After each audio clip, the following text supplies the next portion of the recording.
ย้อนตรงตักเขากว่าไม่สูงพี่น้องเขากูก่อฮะเนาะเมื่อไหร่ก็มาโทมยาคาเฮา2ก่อในค่ะเนาะในสวนเมื่อไหร่เฮาเตมาเฮ็ดเนื้อสมอ่องฮะแล้วก็เตมีผักอินเมเจในค่ะเนาะตอนตากิริยาวันเมื่อไหร่ค่ะเนาะเฮาก็เตมีกือฮะของปลาหมักพีดเตมีผักหมี่มะเขือส้มค่ะเนาะแล้วก็หมักพีดอันนี้เป็นหมักพีดรีบค่ะเนาะแล้วก็เตมีน้ำมันแล้วก็มิ้นในค่ะเนาะแล้วก็จะมีผักหมี่ขาวโดยซีนั่นก็เดี๋ยวมีผักกี้เนี่ยค่ะเนาะขากำลังเขาขาเตกาซอยมะเขือส้มผักหมี่ผักกี้มาในค่ะเนาะตอนตาดีใส่เนื้อส้มอ่องในค่ะเนาะเอาค่ะจอมมาด้วยค่ะเนาะ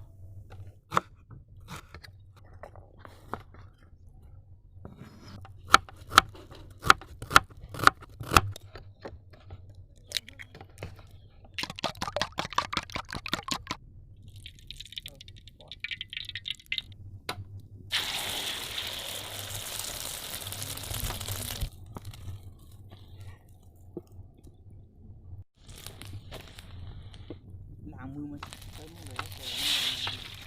จนคั่ว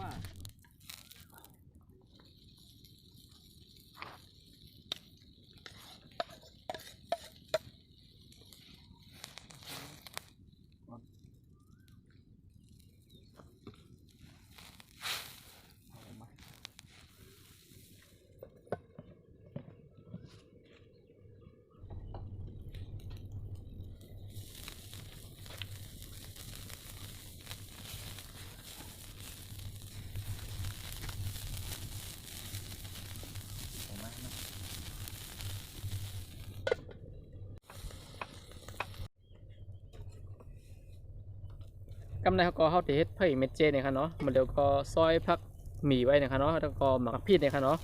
กำในเขาเดี๋ยวมาใส่ผักอีเมียนเนี่ยค่ะเนาะกำในเขาขาดเดี๋ยวใส่น้ำเนี่ยค่ะเนาะ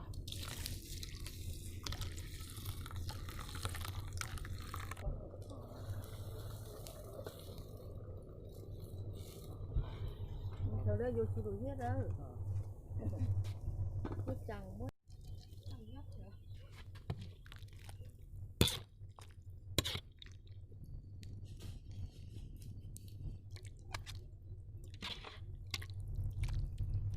เมื่อไหร่ก็เฮาเฮ็ดยาวในค่ะเนาะเนื้อสมอ่องเฮาเมื่อไหร่ก็จะมีผักที่มา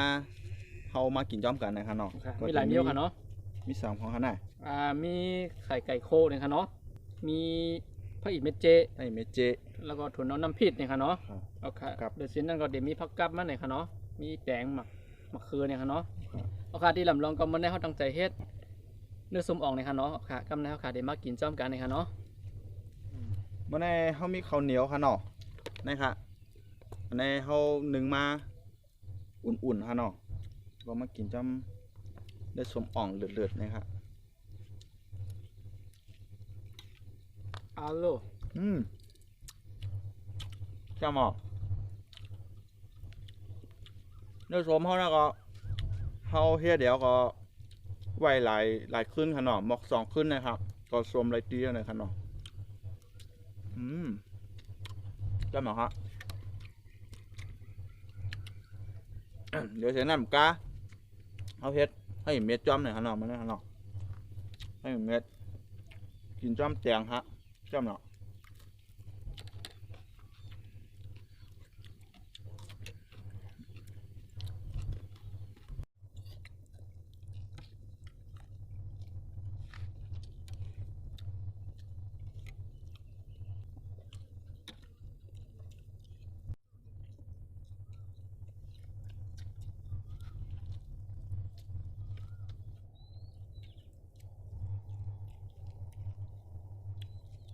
ตอนตาวันเมื่อไหนค่ะเนาะเนื้อส้มอ่องเขาก็เฮ็ดตัวเอี้ยวตัวหลีงามยาวหน่อยค่ะเนาะมาเร็วเขาตึกกินอยู่นะครับโอเคสำหรับพี่น้องเขาตัวตั้งเพจเขาค่ะได้โมเดลชแนลหน่อยก็อย่าไปลืมติ๊กไลค์ติ๊กแชร์บันเขาค่ะเลยค่ะเนาะสำหรับพี่น้องเขาตัวตั้ง YouTube เนี่ยก็อย่าไปลืมกด Subscribe บันในค่ะเนาะสำหรับพี่น้องเขามีทหารถึงใครหันเขาค่ะเฮ็ดพักสั่งในก็ปันตั้งหันถึงมาเลยค่ะเนาะว่าตั้งเพจเขาค่ะอำนั้นตั้ง